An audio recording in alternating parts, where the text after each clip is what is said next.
Gentlemen, may I have your attention, please?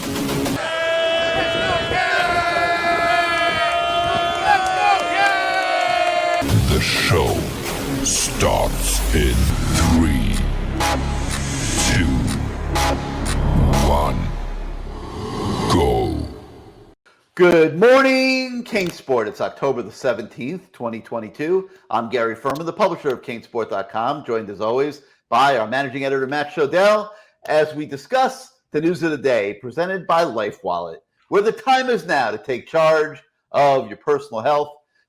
Matt Shodell, the Miami Hurricanes have reached the midway point of the season with a victory Saturday at Virginia Tech and stopped the bleeding of that 3-game losing streak in interesting fashion. I would say, it wasn't pretty. I mean, they get out to the early lead and then tried to collapse in the fourth quarter, committed 1 million penalties, 17 penalties in the game, ended up having to hold on for dear life at the end.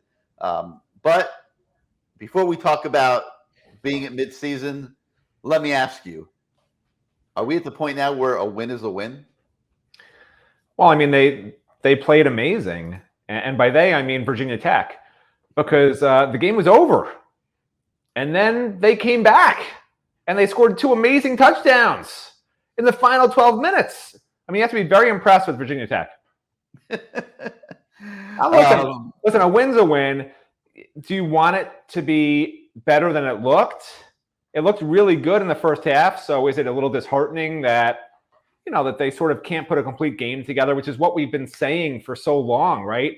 When's there going to be a complete game? Is your team going to have a complete game? I mean, how many times would we ask the last coach that, and the coach before that, and the coach before that? I just wish we weren't. I thought things would be different this year to some respect. But, apparently change takes time, just like Gary Ferman can't change his old ways.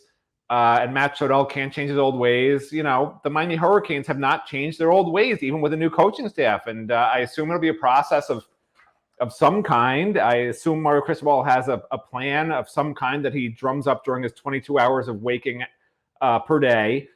And at some point we're going to see it, but we are not seeing it yet. But yeah, I mean, look, is it a positive to get a win at this point? Yeah, that was definitely a positive for sure. I think Mario's workdays used to be 20 hours. Now they're 22. But, they keep adding to the ledger of problems. And all of a sudden, out of nowhere now, a team that I believe was one of the least penalized in the ACC in the early part of the season suddenly decided to be undisciplined and get penalties. And a lot of them were avoidable. You had 7 penalties on the offensive line.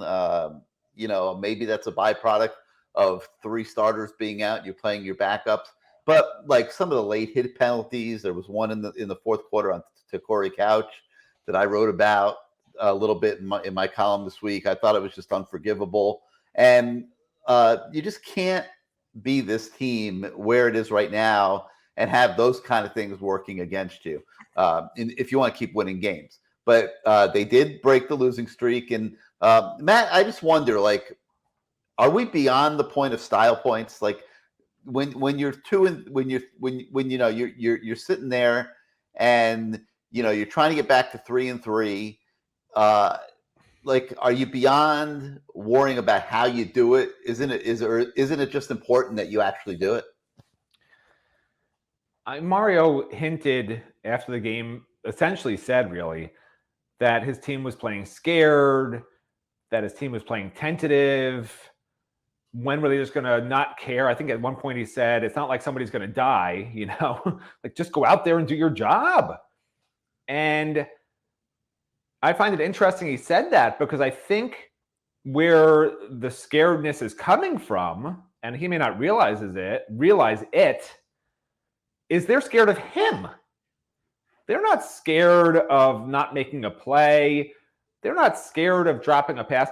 They're scared of the repercussions that come, when they let the head man down. And maybe that can eventually be a growth point, because he's very demanding, as we both know.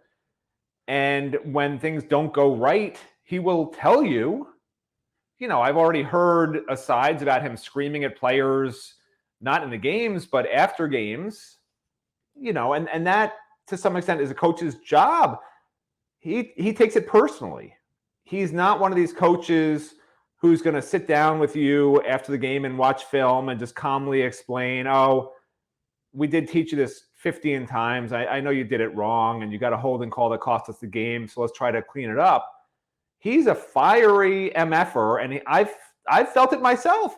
I've told the story how he screamed curses across the field and charged at me like a raging bull all those years ago when he thought I inaccurately reported that one of his tight ends, Marcellus Bennett, had decommitted.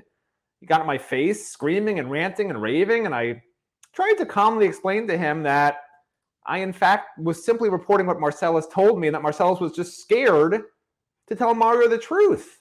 Because Mario is intimidating. Mario is scary. When Mario gets upset, it's a little scary, And in fact, Marcellus, of course, had decommitted. He was just scared to tell Mario. And now these players are scared of Mario too. I believe that's true. I think when Mario says, what are they so scared of? He doesn't seem to know, but he said it after the game. They're playing scared, essentially, is what he said.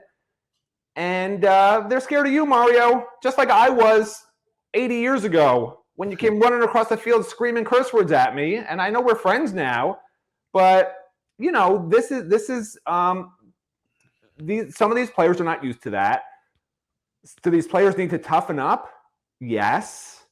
Are they going to respond well to this now? Apparently not.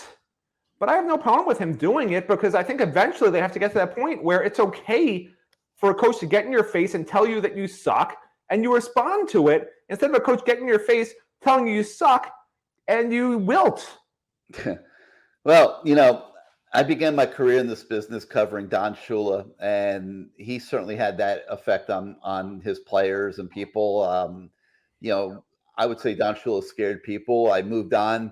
Howard Schnellenberger, I think, had a similar type of intimidating presence with people and with players. I don't know if they feared him quite like they feared Shula at the Dolphins, but they certainly respected him when he spoke, and he had that type of presence. Jimmy Johnson, I think, grew to have that kind of presence at Miami. Dennis Erickson certainly did not, but Butch Davis maybe to a little bit of a lesser degree. But the point is, I don't know that is a necessary evil. I mean, Nick Saban obviously has that kind of effect at Alabama. But I'm not sure you have to be an intimidating presence to be a good head football coach. But, Mario's very intense, and he's very determined to get the job here at Miami, and it has not gone perfectly this year. And I'm sure that there have been moments when he has not been the most pleasant guy to be around. Look, the bottom line is they're 3-3 at the midway point of the season, Matt. So winning that game up there at Virginia Tech has to be, I think, considered progress. And now they just got to continue to build on that and, take care of Duke this coming weekend, go to Virginia, beat Virginia, put up a good performance there. And then you got the game that is going to define the season, and that's Florida State. The season's already been defined. No, it hadn't. No, Oh it hasn't. Listen, there's a big difference between winning 6 games, 7 games, or 8 games. Big difference. You got Florida State at home. Miami was the only team in the state of Florida of the big 3 that won this past weekend. Florida. You simply reset your expectations, Gary. That's why you think this is going to define the season. Listen, if this team can win 8 games this year, after all of this that we've seen, it would be a good accomplishment for them, and they would have saved face a little bit. But you end up winning 6 or 5? No, absolutely not. So these games are important. Each week is significant, and I'm looking for them to approach them with the seriousness that they warrant, and hopefully they can get on a little bit of run here, build some confidence, get some people back healthy, and have a good team that's ready for the Florida State game, which is going to mean a lot to people. So we'll see what happens there. All right. Let me ask you a question, Gary. Uh-oh. Do you, Uh-oh. do you Did I believe, just touch a nerve somewhere? Do you believe what you see with your eyes? That's a very simple question. Yeah, I do believe what I see with my eyes. And what you believe you've seen with your eyes, you believe it'll just magically change, and this will be a totally different team the final 4 games of the season when they're playing actual decent teams again. That's what you think is going to happen. I think it could get better if they get their offensive line back. I think that if Henry Parrish can get healthy, that'll help the running game. The offensive line was back. Henry Parrish was healthy the first 4 games of the year when they were 2-2. And they looked pretty good at Texas A&M running the football. And they looked pretty good again running the football against Southern Miss too, Matt. I mean, and obviously Bethune-Cookman. Well, we're sitting there in week 2 and 3 thinking, this looks pretty good. I'm just. It wasn't until they lost to Middle Tennessee that everything went up in smoke, deservedly. Like that was like an absolute crisis situation. But they ran the ball relatively well, and I mean, you forget it was against Southern Miss that they shut down the passing game and won that game in the second half running the football. I mean, listening to you, it sounds like everything's going to work out great. What I'm trying to say is I'm a realist. I think this is a week. Let me talk for 1 minute. I think it's week to week. I'm a realist. I think it's week to week.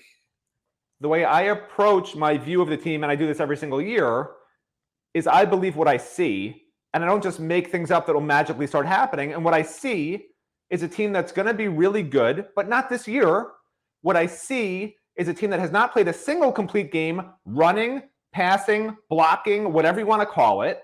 What I see is a team that is not going to be able to compete with Clemson or Florida State unless those teams lose the game. In other words, Miami's not going to play great in those games because they're not a great team, but maybe those teams will play poorly.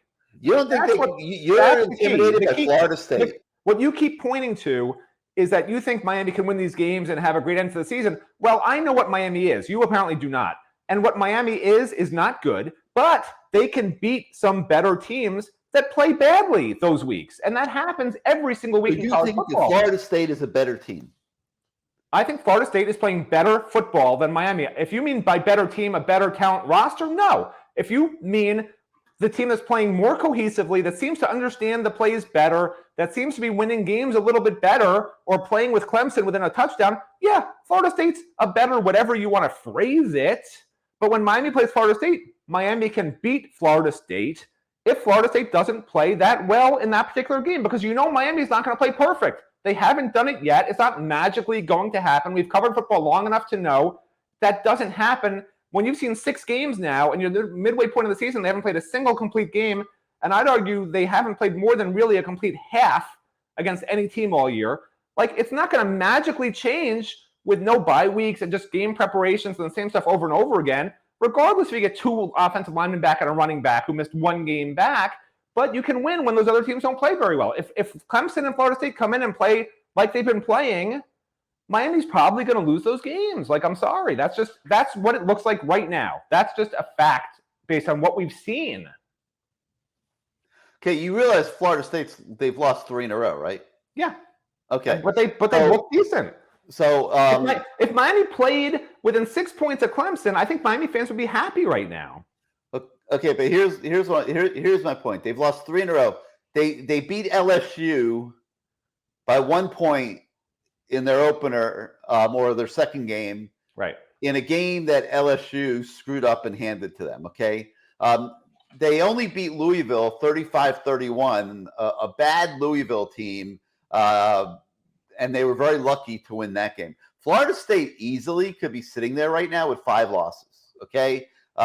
So I would challenge that Miami needs to be afraid of Florida State. Miami needs to come and get healthy and come play its best game so far this season. It needs to bring the passion and physicality that it had at Texas A&M, which I think they will because it's a Florida State game, and it just needs to play better. I mean, Tyler Van Dyke has put back-to-back really solid games together. He's got receivers developing. Restrepo hopefully will be back by Florida State. We should start getting a better indication of that relatively soon. And, they can progressively get better here and be a little bit of a better team by November. Look, I mean, here's what I'm saying, okay? Wake Forest and NC State are pretty good. FSU lost by a combined 12 points. They killed Boston College. Like, Miami has not played to the point where they dominated anybody. At least FSU dominated somebody. They dominated Boston College, 44-14. I would say they have played a little bit better than Miami so far this season, but not drastic. Yeah, okay, I'm not saying it's a huge gap, but they're playing better than Miami. I mean, that's all you asked me. I said, yeah, they're playing better than Miami. Like, that's true. But I don't think it's that wide of a gap. Right. And I don't think it's anything Miami has to fear. They are going to they do need to get their act together and play well. They're not going to be able to have 17 penalties and expect to win that game. But if they can keep getting better, keep solving some of these issues week to week, maybe by then they'll be a good enough team, and they got them at home, and they'll win that game. To me, it's the swing game of the season. I don't think they'll beat Clemson, but I do think they can win every other game, and we'll see how it goes. But anyway, so we are at the midway point, obviously at 3-3, and we are going to be spending a lot of time this week evaluating all the different aspects of the team to this point, each position. We're going to be assigning grades and kind of do like a midterm exam, so to speak, of the Hurricanes football team. And we ranked the position groups, and we were in unison that the defensive line position is, without question, the top position group on the team. And a big part of that, I would say, has been the play of Akeem Mesidor, who actually got a higher percentage of reps this past week, which I thought allowed him to impact the game more than he has earlier in the season. And I thought that was a move forward for Kevin Steele. And I think they need to continue to do this, get their best players on the field for higher percentages of the reps. I've talked about this all season. We're not seeing anybody leave the field tired. Mesidor, Leonard Taylor, Darrell Jackson. To me, those guys have got to be on the field the majority of the time. Your thoughts?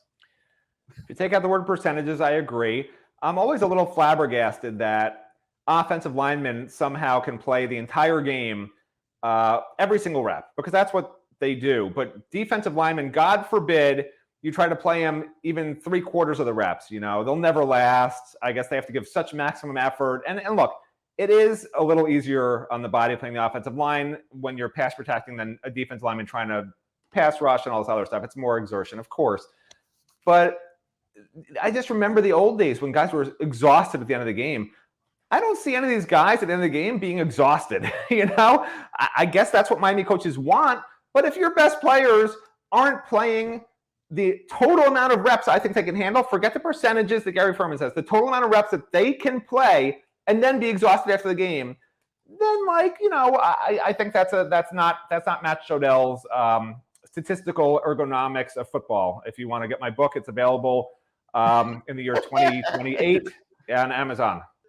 Now I think, and I just mentioned this a minute ago, and as we continue here on defensive line, I think, like I said, that the tackles have to follow suit with what we're seeing with Mesidor, and they keep grading high, at least through Pro Football Focus, but the reps are not always there, Matt, and I don't know why. I struggle for why. I can't imagine that those two guys are not capable of doing more. And I'm gonna let's take a look at this week. Leonard Taylor graded 73.0 with Pro Football Focus, which is outstanding. Mesidor, who is one of the players of the week in college football, graded 76.2. So there wasn't that big of a difference between these two guys. But Leonard Taylor was only on the field for 24 reps out of 67 plays. It clearly can't be that he's tired. I just think that for the Canes defense to continue to maximize its output and ability, that these guys have got to be on the field more.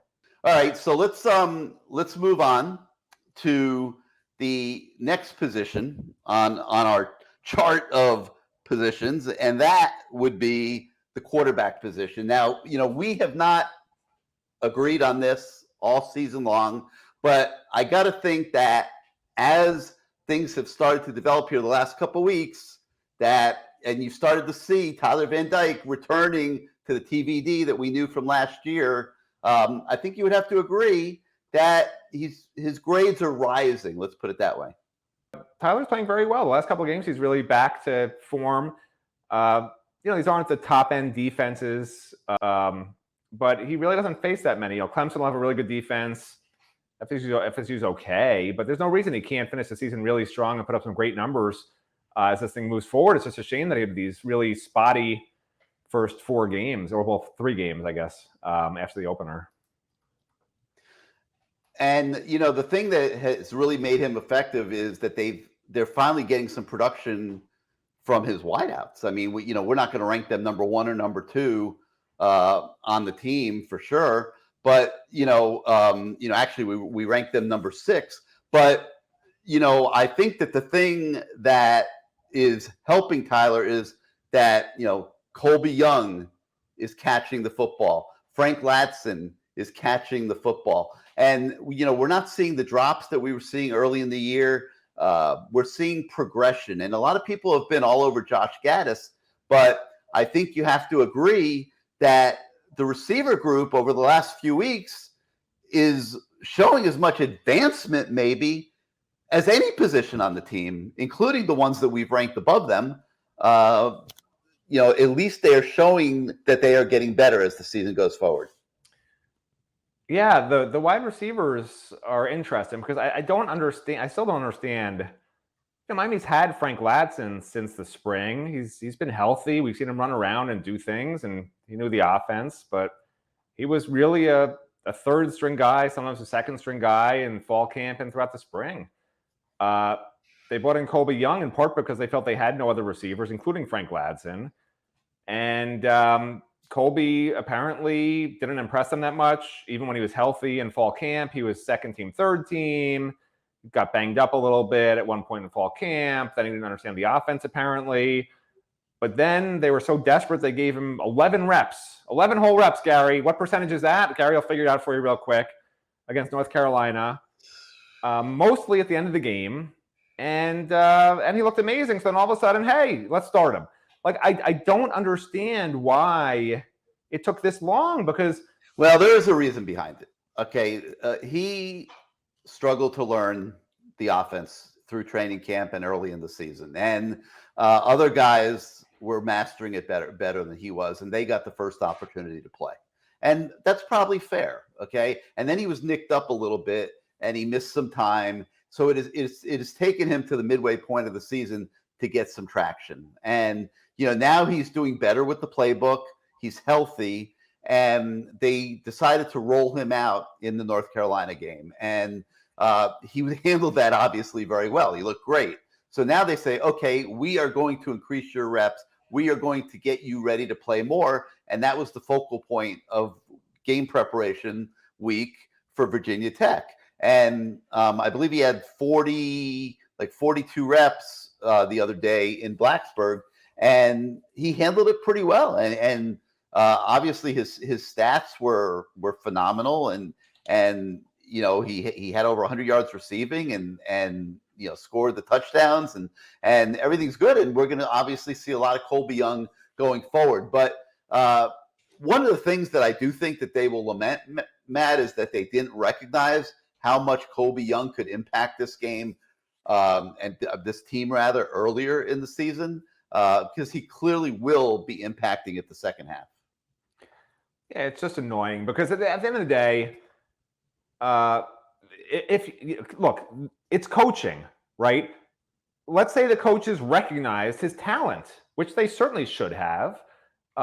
It's undeniable to any fan who's been watching him play. Big, fast, tall, catches everything that we've seen, unlike all the other receivers that we've seen play. So let's assume that they saw everything that everyone else has now seen. And let's say, okay, he doesn't understand the offense. Well, that's the coach's job, is to say, okay, listen, we know the big picture playbook. You just got here in the fall. You don't understand all of it.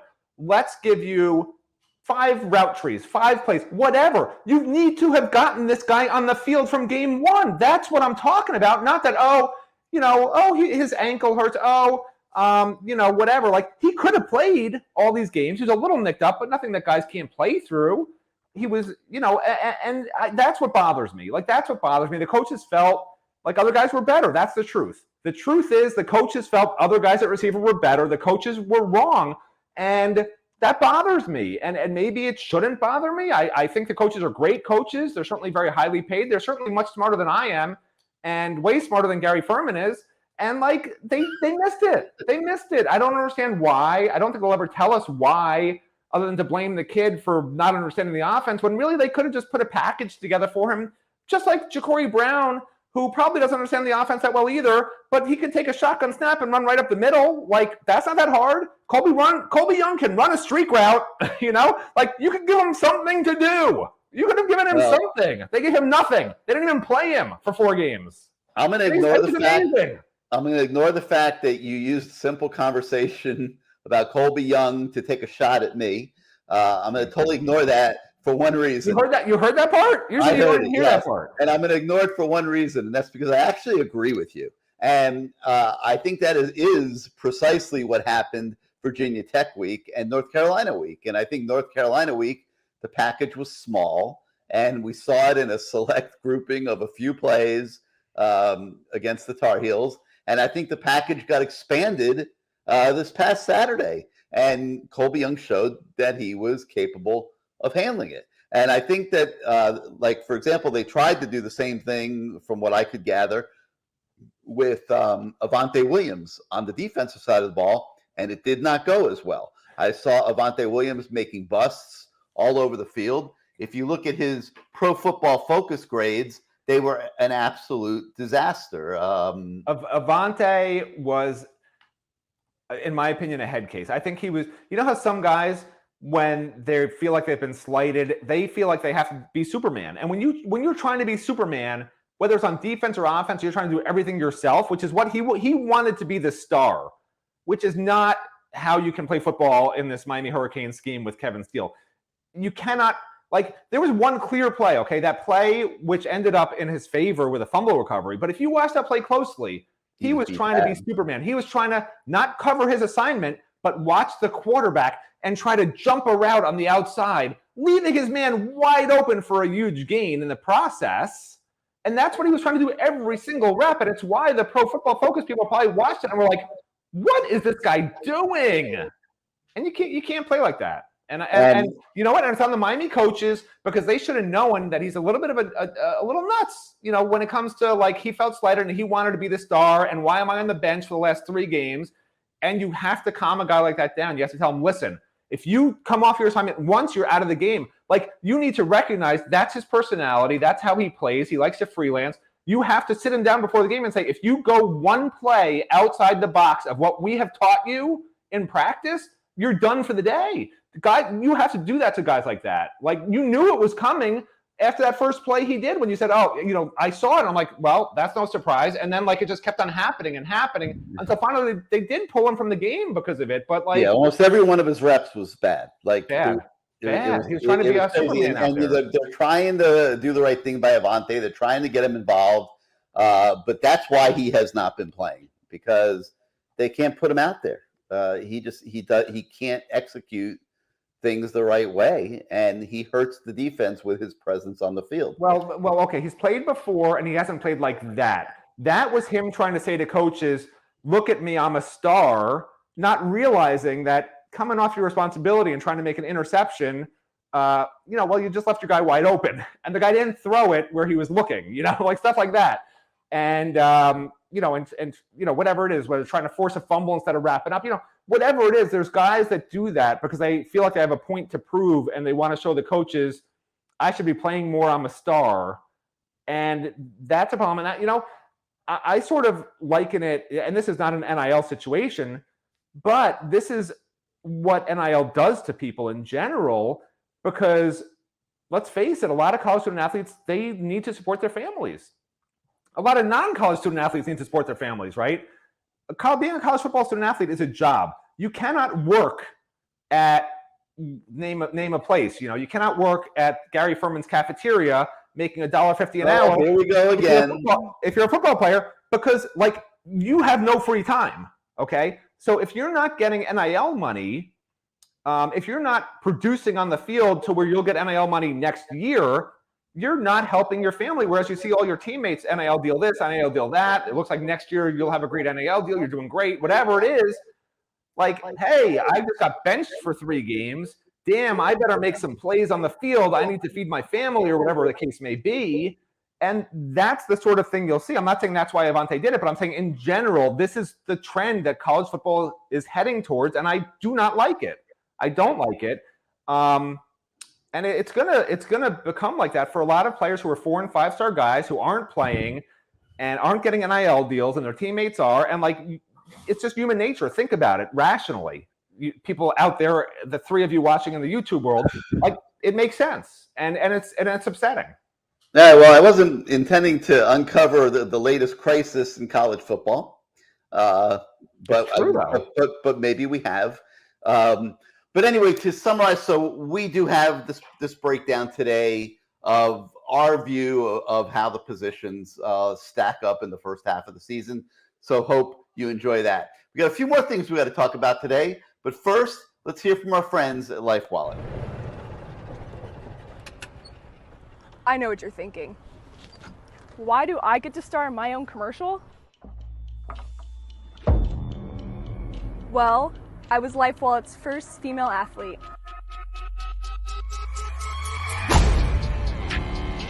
So let me be the first to let you in on a little secret on how I've grown my NIL.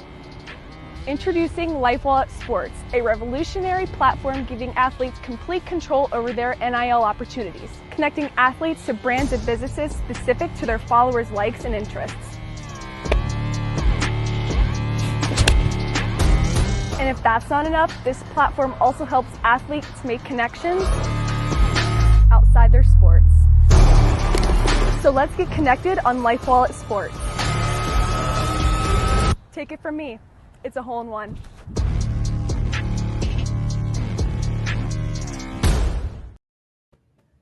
That's why Tyler's playing better, because Morgan's been out playing golf. So it's allowed Tyler to focus better on the game plans. That's why he's playing better. Speaking of which, we also begin our grades of each individual position at the midseason. And today, we begin with the quarterback position by coincidence. And obviously, that's primarily Tyler Van Dyke's domain. And Matt, we assigned him a B. Okay. I would say Middle Tennessee game would have been an F. The last couple games would have been, A-, B, without question. And I think it all averages out to about a B so far for Tyler Van Dyke. But I do think that the whole picture of his season has changed. And, where we started out the year saying Tyler Van Dyke's going to the National Football League, I'm not sure that that's the focal point right now. I think the focal point is Tyler Van Dyke continuing to build here.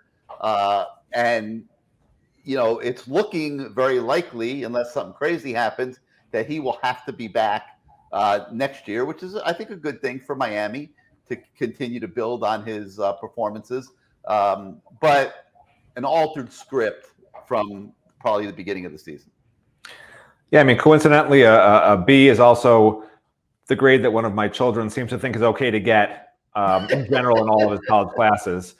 But as it pertains to Tyler, I think a B is appropriate. He's been not good. He's been good. He's been really good. So, we'll see what comes next. It's so discombobulating. I guess that's a word that was invented back in the early 1900s. You're pretty familiar with that, Gary. That genre, right? In those days, and basically why it's discombobulating is because I don't know if it's the receiver's fault. I don't know if it's the offensive lineman's fault. I still don't know if it's Josh Gaddis's fault. I don't know if it's Tyler Van Dyke's fault. But those disconnects that he had for so long that just disappeared overnight, is that because Frank Ladson and Colby Young were finally getting played? The offensive line Pro Football Focus grades went from really good at run blocking and not so good at pass protecting to the total flip-flop of that. I mean, it's totally discombobulating. It makes no sense. It's literally why when we say Miami hasn't played a complete game and really only maybe a complete half here and there, that's part of it. It's like last night when I went to Joe's, you can get the Joe's salad and it's okay. It's nothing special. You can get the new mustard sauce they have that's gluten-free now. It's not as good as the old mustard sauce, the old Tyler Van Dyke, but it's still okay. Sort of discombobulating why they changed it and made it gluten-free. Oh, you can get the stone crabs, which were delicious, by the way, because they were very fresh because the stone crab season just started. And then, again, this is inexplicable. You want to order a key lime pie, but the people you're with say they want to go home. None of it makes sense. Just like my dinner last night, none of this makes sense. What's going on with this offense? And it's just not really what you want. You want what we saw the last 6 games of last season, why everyone was so excited about the offense this year, and it has not been that consistent. Well, at least it's trending in that direction. That's why he got a B, which stands for boiled stone crabs, which is how you cook them. But at least it's trending in the right direction. And my guess is next time you go to Joe's, you will get your key lime pie. So all will be well. Well, I did get it to go. And I knew I needed to get 2 of them to go. Absolutely. You can't just get one. Because A, I was planning to eat both. But B, it was in case my wife all of a sudden said, you know what, I'll have one of those key lime pies after all, which did happen. So you have to cover your bases. That's the beauty of being married for as long as you have. All right, so a ton of other stuff on the website. All of our coverage from the weekend is there for those of you that have not had a chance to read it all yet. I'm not going to go through it all right now, but you can find that on the website. We also had a feature on Miami Hoops transfer Norcat Omier, who is going to have a big impact on Canes basketball this year. So you Canes basketball fans can take a look at that. Coming up later today, we'll have some more recruiting news for you. We'll be talking to Mario Cristobal on multiple occasions, so we'll have all that stuff for you as the morning into the afternoon goes on. We're also going to talk to Kevin Steele and Josh Gaddis today, so we'll have that for you as well. So a ton for you guys to dig into right now on CaneSport.com. So that's going to do it for now for Good Morning CaneSport. We thank you so much, as always, for beginning your day with us. For Matt Shodell, I'm Gary Ferman, and we'll see you tomorrow, everybody.